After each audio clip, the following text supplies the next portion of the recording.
we got to start referring to these 18, 19-year-old, 20-year-old guys as kids. Yeah, facts. Them grown men, and they can do it. If they can't do it, it's because we ain't showed them how to. Yeah. And that's the divide. Well, I can't teach him nothing. Well, maybe you ain't teaching him right.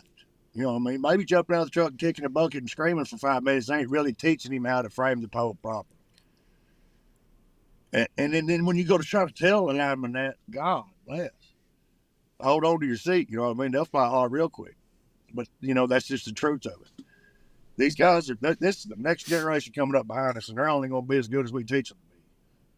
And we have to stop pretending like they're incapable and start treating them like they can be, capable. Yeah, a good lineman don't have a shoulder, you know what I mean, when he's in his 30s. If you're a good one, you've done blowed your shoulder out once. Yeah, your shoulder, your but it's elbow, the little your knees. things. It's like driving and then, oh, man, I got this new pain that goes through my knuckles when I'm driving. Yeah. I never had this before, and I'm talking about it's a killer, too. I won't go to the hospital. Now everybody's like, gosh, it's arthritis.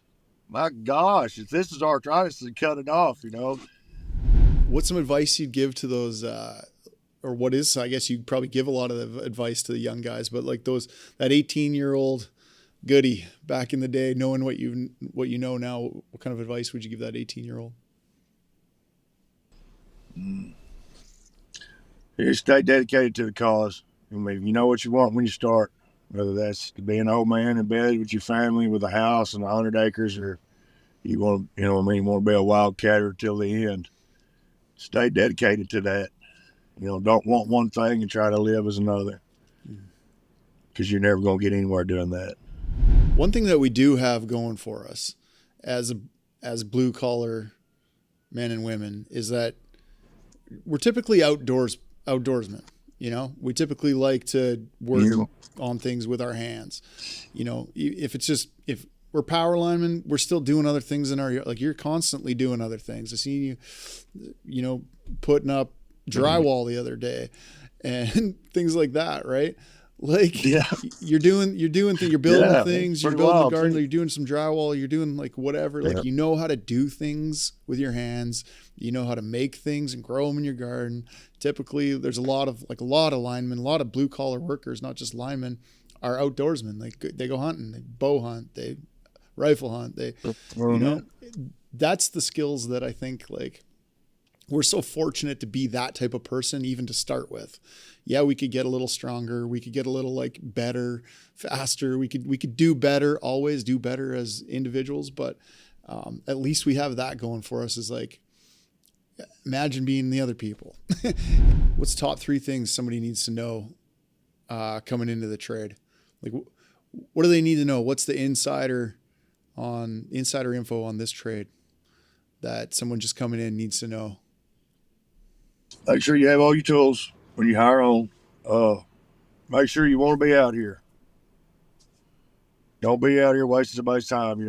It costs a lot to hire an employee, and it loses a lot when an employee leaves. So, make sure this is what you want, not just for yourself, but for everybody involved. You don't want to work 2 years trying to be an apprentice and then finally get to the bucket and then quit to go do something completely different. It was all just a waste of time. There's a lot of that happens out here right now. And I guess the third thing would be just, stay hooked up to it. If you want it, and that's what you're after. I've been watching this cat. I ain't gonna say his name. He's on TikTok here. He's a fiber hand. And I started following him when I first started doing TikTok, and hey, boy's got his CDL and going in and do the application now. It's been over a year, that he's been working on this, and he's finally there. As he stayed hooked up to it, I watched him take his lumps, through the whole thing, and here he is. He's finally getting there. So just staying true to it. Whatever you want out of it is what you need to stay focused on, and it'll pay off. One job, that's all you got to get in on. From there, you'll meet people. You'll find somebody to meet hands on other jobs that are on storm. And then from then on, you're in business. But it's that one job, getting your foot in, and that reverts back to number 2. Make sure you want it. You get your foot in the door.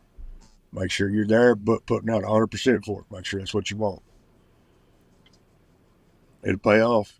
You'll finally get it one of these days. I don't know when or where, but so far, everything that I've learned, if you do, if you stay moral and true to yourself,